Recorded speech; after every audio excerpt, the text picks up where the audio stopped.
Terkadang, sesuatu hal yang pernah kita rasakan, belum tentu semua orang juga merasakan hal yang sama.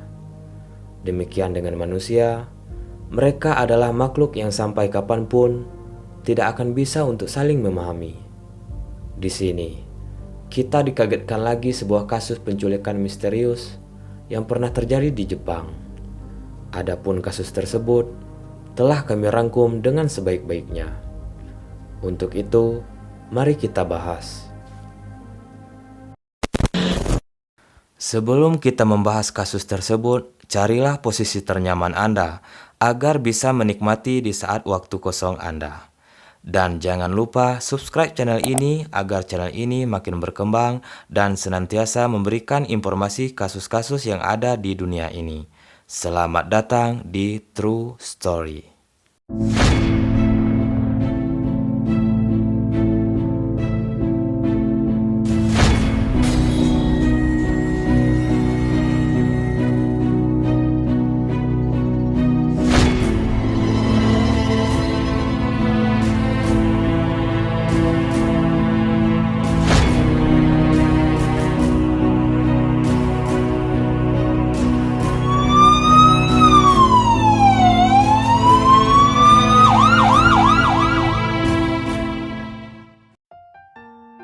Di Nakano, Tokyo, Jepang. Ada seorang anak laki-laki yang bernama Kabu Terauchi yang berusia 23 tahun. Dia dikenal sebagai anak yang cerdas dan juga terlahir dari keluarga yang kaya. Namun, sejak kecil dia juga dikenal sebagai anak yang introvert dan jarang sekali bersosialisasi dengan orang sekitarnya. Bahkan, di masa sekolahnya, dia pun tidak mengikuti semua kegiatan sekolahnya, sehingga dia tidak memiliki banyak teman di masa kecilnya. Bukan hanya itu, dia pun juga sering dibully oleh teman-temannya di sekolah, sehingga membuat dia mengisolasi diri dari teman sekolahnya. Namun, tidak memiliki teman, dia pun terkadang sering melakukan fantasi gila terhadap dirinya. Di masa kecilnya, dia juga mengalami trauma terhadap orang sekitarnya, akibat sering dibully oleh teman sebayanya. Bahkan di masa kecilnya, dia juga terus diintimidasi oleh orang tuanya untuk tetap di rumah agar dia terhindar dari pergaulan dunia luar. Di umur yang masih anak-anak itu, Kabu merasa kesepian dan terkadang dia juga ingin memiliki teman. Karena didikan orang tuanya yang terlalu mengintimidasinya, ia pun terpaksa menghabiskan waktu dan masa kecilnya di rumah. Setelah beranjak dewasa, dia pun mulai menjalani kehidupan yang normal dan memiliki kepribadian yang baik. Dia bahkan juga dikagumi oleh teman-temannya dan juga gurunya, tanpa ada satupun yang menyadari bahwa Kabu mempunyai obsesi fantasi yang berbahaya. Kabu juga sangat pandai menyembunyikan sisi gelapnya. Di sekolah, dia juga berhasil menjadi siswa yang berprestasi, hingga akhirnya dia menempuh pendidikan di Universitas Chiba, di mana salah satu kampus terbaik di Jepang. Selain itu, dia juga menempuh pendidikan di Kanada, di mana dia mempelajari dunia penerbangan. Hanya dalam waktu 4 bulan saja, dia sudah berhasil mendapatkan izin penerbangan. Setelah menyelesaikan studinya, ia pun memutuskan kembali lagi ke Jepang. Di sisi lain, kepulangan tersebut membuatnya kembali terobsesi fantasi yang aneh hingga dia mulai melakukan hal yang gila. Pada bulan Februari tahun 2014, Kabu memutuskan untuk berangkat ke daerah kota Asaka dan Miza, yang merupakan daerah yang asing bagi dirinya, dan berjarak sekitar kurang lebih 60 kilo dari tempat tinggalnya di Chiba. Selain itu, dia juga mencari daerah yang tidak jauh dan juga tidak ramai. Kabu datang di waktu yang tepat di mana sekolah tingkat SMP atau SMA melakukan kegiatan atau acara sekolah. Pada kali ini, dia masih melihat anak-anak yang masih bersekolah di tempat tersebut. Selain itu, dia juga masih melihat kondisi dan sekitar daerah tersebut. Kemudian, Kabu mendatangi di daerah yang sama dari tanggal 4 sampai 6 Maret. Kabu pun mulai memantau satu persatu siswa mana yang sering berjalan sendiri selepas pulang sekolah ke rumahnya. Perhatiannya mulai tertuju kepada satu gadis dan mulai mengikuti waktu pulang sekolah hingga ke depan rumahnya. Di depan rumah gadis ini terdapat papan alamat di mana tertulis nama belakang keluarga itu. Namun, untuk mendapatkan informasi lebih, Kabu pun diam-diam menyusup ke halaman rumah keluarga itu dan menemukan pot bunga hasil karya seni dari seorang anak keluarga tersebut. Pada pot bunga itu tertulislah nama Ana Saito. Ana merupakan anak gadis berusia 13 tahun yang masih menduduki bangku kelas 1 SMP. Ana juga dikenal sebagai anak yang aktif. Meski menduduki kelas 1 SMP, dia juga bergabung ke dalam anggota OSIS dan mengikuti klub balet di sekolahnya. Kabu menargetkan gadis SMP atau SMA yang dianggap lemah dari dirinya. Dengan demikian, ia dengan sangat mudah untuk menjalankan aksinya tanpa diketahui siapapun. Pada tanggal 10 Maret tahun 2014, Kabu menggunakan mobil berwarna putih berhenti ke arah anak-anak yang sedang berjalan pulang menuju rumahnya di Saitama. Merasa dirinya sudah siap melakukan aksinya, Kabu pun juga menggunakan plat mobil curian agar identitasnya tidak diketahui oleh siapapun. Setelah itu, Kabu pun langsung menghampiri Ana dan langsung memperkenalkan dirinya sebagai pengacara orang tua Ana. Dia mengatakan bahwa kedua orang tuanya akan bercerai dan menawarkan gadis ini untuk masuk ke mobil untuk berbicara. Kabu juga terdengar sangat meyakinkan dengan menyebutkan nama lengkap Ana Saito. Ana yang masih polos itu dengan mudahnya percaya dan langsung masuk ke dalam mobilnya. Pada perbincangan itu, Kabu pun menjelaskan bahwa kedua orang tua Ana sedang terlilit hutang, dan karena itu mereka memutuskan untuk bercerai. Tidak hanya itu, Kabu juga menambahkan bahwa kedua orang tua Ana putus asa dan berencana menghabisinya dengan tujuan menjual organ tubuh Ana. Tentu saja, mendengar perkataan Kabu, Ana pun ketakutan dan merasa kecewa dengan kedua orang tuanya. Di sisi ini, Kabu menganggap dirinya bahwa dia adalah malaikat penolong dan juga akan melindungi Ana dari rencana jahat kedua orang tuanya. Walaupun yang mestinya semua ini hanyalah karangan Kabu semata. Dengan mudahnya Ana setuju dan langsung ikut bersama Kabu dan tinggal di rumahnya. Saking memanipulatifnya Kabu, sesampainya di rumah, dia menjelaskan lagi ke Ana bahwa Kabu dan kedua orang tua Ana sudah sepakat membuat semacam kesepakatan daripada menghabisi Ana dan menjual organ tubuhnya. Mereka sepakat untuk menjual Ana ke Kabu dan menggunakan uang penjualan itu untuk menutupi hutang-hutang mereka. Kabu juga sering menggunakan manipulasi semacam ini untuk membuat Ana Saito merasa benar-benar terisolasi dari dunia saat terkunci di apartemennya. Kabu kemudian memutarbalikkan kenyataan untuk membuat apartemennya tampak seperti tempat yang nyaman, di mana Ana Saito diberi makan dengan baik dan bahkan diberi mainan untuk dimainkan. Meskipun Kabu terus mengawasi dan terus-menerus mengamatinya, Ana juga tidak pernah dianiaya atau disakiti secara fisik oleh Kabu. Upaya Kabu untuk membuat Ana merasa diasingkan dan dibuang oleh kedua orang tuanya pun berhasil. Pada waktu yang sama, ibu Ana pun menunggu kepulangan anaknya karena tidak biasanya Ana pulang terlambat pada waktu sekolah. Ibu Ana pun mulai merasa cemas dan takut apa yang telah terjadi dengan anaknya. Kemudian, Ibu Ana pun juga menanyakan ke orang sekitar apakah mereka melihat Ana selepas pulang sekolahnya. Pada saat bertanya, mereka pun mengatakan kepada Ibu Ana bahwa mereka melihat Ana yang sedang berbicara dengan seorang lelaki dewasa dan kemudian pergi mengikuti dirinya. Mendengar pernyataan tersebut, Ibu Ana pun merasa takut dan langsung melaporkan hal ini kepada polisi bahwa anaknya telah diculik. Setelah beberapa hari, Ibu Ana pun mendapatkan surat di halaman rumahnya yang bertuliskan, "Aku ingin beristirahat dari sekolah dan rumah. Untuk sementara ini, aku akan tinggal di rumah temanku. Tolong jangan cari aku."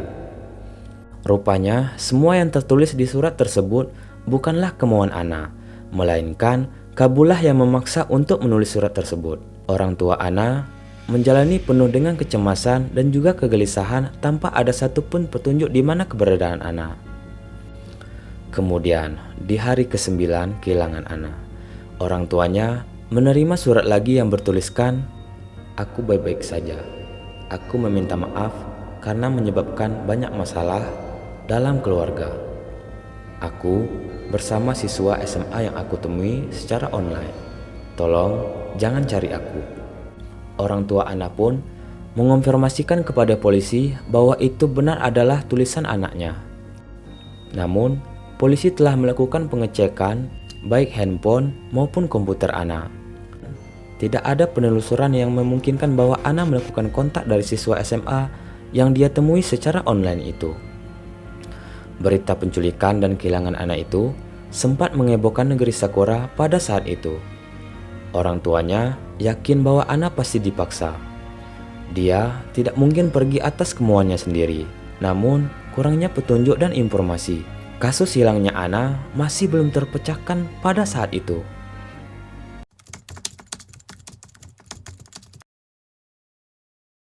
Dua tahun berlalu. Usaha polisi perlahan-lahan berkurang karena tidak adanya petunjuk satupun yang tertuju pada Ana.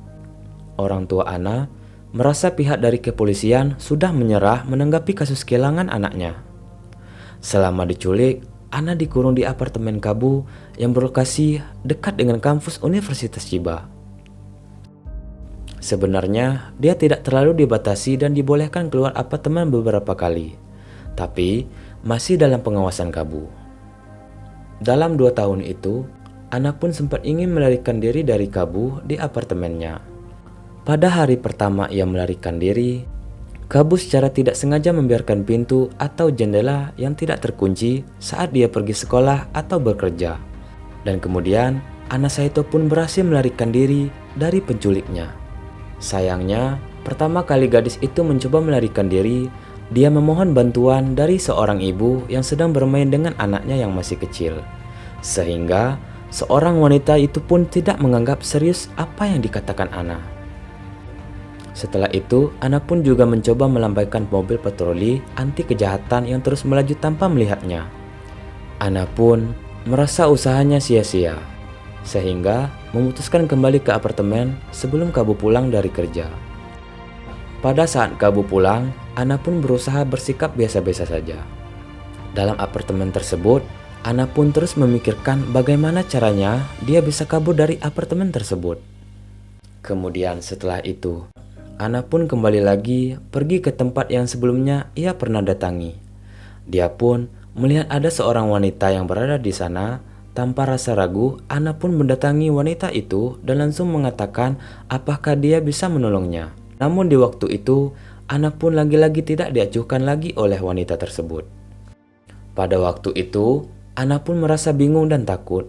Apakah Kabu ini benar-benar ingin melindungi Ana atau justru akan mencelakainya? Ana pun merasa putus asa dan juga tidak ada yang peduli dengan situasi yang dia alami saat itu. Ana yang tinggal di tempat asing dan juga tidak tahu arah mau pergi kemana. Selama Ana berada dalam pengawasan Kabu, dia tidak pernah disiksa apalagi dilecehkan secara itu-ituan. Dia bahkan diberikan makan dan juga diberi fasilitas yang cukup untuk dirinya. Sungguh penculikan yang aneh dan misterius bagi kita. Pada sisi lain Ana, dia juga berpikir untuk apa dia dikurung di apartemen itu. Dan waktu yang sama, Kabu juga mempersiapkan untuk mendoktrin dan mengisi pikiran Ana.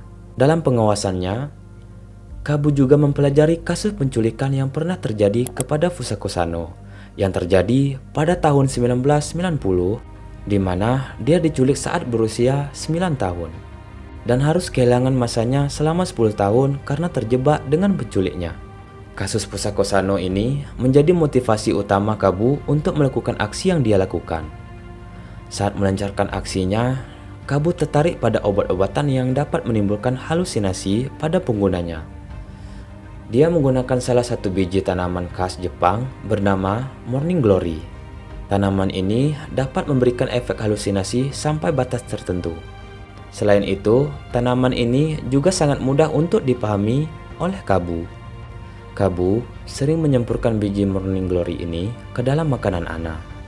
dengan harapan agar lebih mudah mendoktrin dan mengisi pikiran Ana dalam pengaruh dalam obatan yang dia racik tersebut. Dan dari situlah dia mulai mengatakan bahwa orang tua Ana sengaja mentelantarkan dan juga melupakan Ana. Dan orang tuanya sudah menjalani kehidupan masing-masing dengan baik. Kabu terus berusaha mengatakan hal ini kepada Ana bahwa dia tidak berguna bagi siapapun. Dan kata-kata inilah yang Kabu paksa untuk Ana tulis hingga dia percaya. Dalam tulisan tersebut, Ana mengatakan, "Aku diabaikan, aku tidak punya tempat untuk pulang, dan tidak ada yang membutuhkanku." Kalimat tersebut dia tulis berulang kali.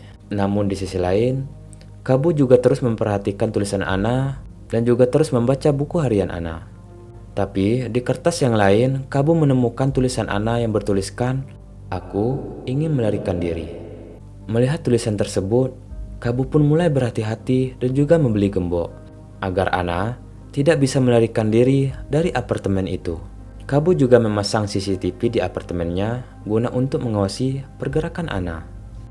Sangat berbeda dengan kehidupan sehari-hari Ana, Kabu juga dengan sangat bebas melakukan hal apapun di luar apartemennya, seperti kegiatan kampus, bahkan juga bersenang-senang dengan teman-temannya. Di luar, dia juga bersikap normal hingga tidak ada satupun yang curiga dengan apa yang telah dia lakukan. Hingga pada tahun 2015, Kepolisian Prefektur Saitama berupaya menyebarkan sekitar 8.000 poster orang hilang. Ayah Ana ikut berpartisipasi dalam upaya pencarian ini. Di sisi lain, Kabu tidak menyangka bahwa usaha polisi dalam pencarian Ana akan memakan waktu yang sangat lama dan terus berlanjut. Pada suatu hari, Kabu dengan cerobohnya membiarkan Ana dengan bebas mengakses internet dan tidak sengaja melihat poster orang hilang secara online. Di saat itulah, Ana mulai menyadari bahwa semua yang Kabu katakan adalah sebuah kebohongan. Pada saat itulah, dia tahu bahwa orang tuanya masih peduli dan masih mencarinya hingga saat ini. Mengetahui semua kebohongan Kabu, Ana pun mulai berusaha mencari kesempatan untuk melarikan diri sekali lagi. Terkurung di apartemen Chiba selama 2 tahun, akhirnya Kabu pindah ke Tokyo setelah lulus pada bulan Maret tahun 2016. Selama 2 tahun itu, Ana mengalami trauma yang cukup serius dan juga dia tidak bisa beraktivitas karena Kabu yang selalu mengawasinya. Selama 2 tahun itu pun, tetangga sekitarnya tidak mencurigai bahwa Kabu telah menculik seorang gadis berumur 13 tahun itu. Tetangga juga tidak mendengar atau keributan lain yang mencurigakan dalam rumah tersebut. Pada saat itu, Ana terus berupaya dan menunggu kesempatan untuk melarikan diri dari Kabu. Pada suatu hari, Kabu memutuskan untuk berbelanja di daerah Akibara. Tanpa sengaja, dia meninggalkan apartemen dalam tidak terkunci. Di saat itulah, Ana yang tidak mau menyia-nyiakan kesempatan itu, tanpa menunggu waktu yang sangat lama, Ana pun langsung mengambil uang koin yang telah dia simpan sebelumnya.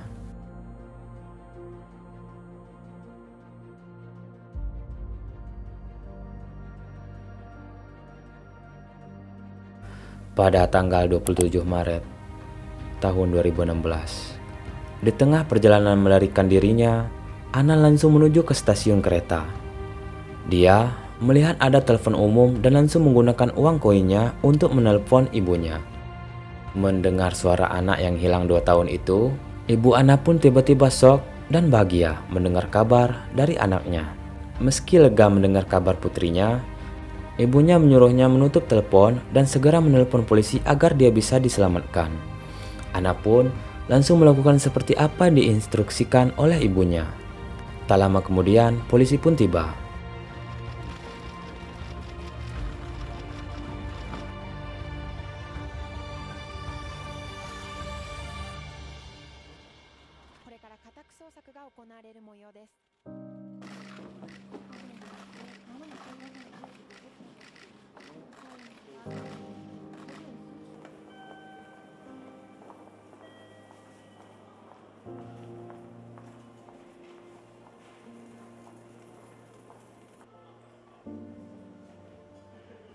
Mereka pun terkejut melihat sosok seorang gadis yang selama ini berita kehilangannya ramai di media. Mereka pun memastikan bahwa Ana dalam keadaan baik-baik saja. Setelah mengonfirmasikan keadaan Ana dan menempatkan dia di bawah perlindungan polisi, keluarlah surat perintah penangkapan Kabu. Polisi pun langsung bergerak cepat menuju ke apartemen Kabu. Namun rupanya dia tidak pernah pulang ke apartemen itu. Dia bahkan tidak pernah menghubungi orang-orang yang dia kenal. Pada keesokan harinya, Kabu Tarochi ditemukan berada di prefektur Shizuoka oleh polisi. Dia mencoba mengakhiri hidupnya dengan kater, namun dia tidak berhasil meski bagian lehernya terluka. Tertangkapnya Kabu ini bahwa ada seseorang yang tidak dikenal menelpon polisi. Dia melihat lelaki tersebut dalam pencarian polisi. Setelah ia melukai dirinya sendiri, Kabu sempat dilarikan ke rumah sakit untuk ditangani. Setelah pulang dari rumah sakit, Kabu langsung dipindahkan ke kantor polisi. Melihat berita tersebar luas tentang penculikan Kabu, pihak kampusnya pun langsung mencabut ijazahnya karena malu. Adapun motif penculikan tersebut ia lakukan atas kemauannya sendiri. Karena dia ingin mencoba bereksperimen kepada anak di bawah umur, bagaimana rasanya menjadi orang yang terasingkan pada waktu dia masih kecil. Dan pada saat itu, dia menargetkan gadis tersebut guna untuk melancarkan aksinya. Di sisi lain, dia juga ingin melihat bagaimana perkembangan anak tersebut setelah dia beranjak dewasa dalam kondisi yang sama pada waktu dia masih kecil.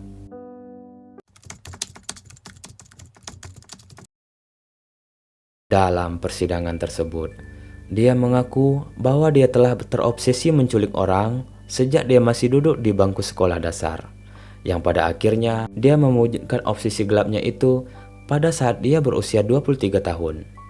Dalam persidangan tersebut, dia mengaku dan meminta maaf kepada kedua orang tua korban atas perbuatannya. Namun, persidangan pertamanya sempat ditunda karena pengadilan melihat perilaku Kabu yang tidak menentu. Bagaimana tidak, dia mengatakan dan meyakini bahwa dia adalah peri dari hutan. Selain itu, pada persidangan dia juga mengatakan dia lapar dan butuh makanan. Dalam pertanyaan persidangan, dia pun menjawab hal yang aneh dan juga tidak masuk akal. Pada saat itu, belum diketahui apakah Kabu mengalami gangguan mental atau hanya berpura-pura agar dia bisa mendapatkan keringanan hukuman. Kemudian setelah itu, dilakukanlah pemeriksaan psikologis terhadap Kabu. Dan ditemukan bahwa dia memiliki gangguan autis spektrum dan juga trauma yang cukup serius. Dengan mempertimbangkan kondisi mental Kabu, pada bulan Maret tahun 2018, pengadilan menjatuhkan hukuman selama 9 tahun penjara kepada Kabu atas penculikan yang dia lakukan selama 2 tahun. Namun jasa penuntut tidak terima dengan keputusan pengadilan, karena menurut mereka hukuman 9 tahun terlalu rendah jika dibandingkan dengan apa yang dia lakukan. Kabu telah melakukan trauma kepada korbannya dan juga siksaan mental terhadap diri korban. Pada bulan Februari tahun 2019, sidang kembali memutuskan dengan menambah hukuman Kabu menjadi 12 tahun, 3 tahun lebih panjang dari keputusan pengadilan sebelumnya. Dan semenjak kejadian itu, orang tua Ana pun mengatakan bahwa Ana mengalami trauma dan takut untuk keluar rumah sehingga membuat dirinya susah untuk beraktivitas.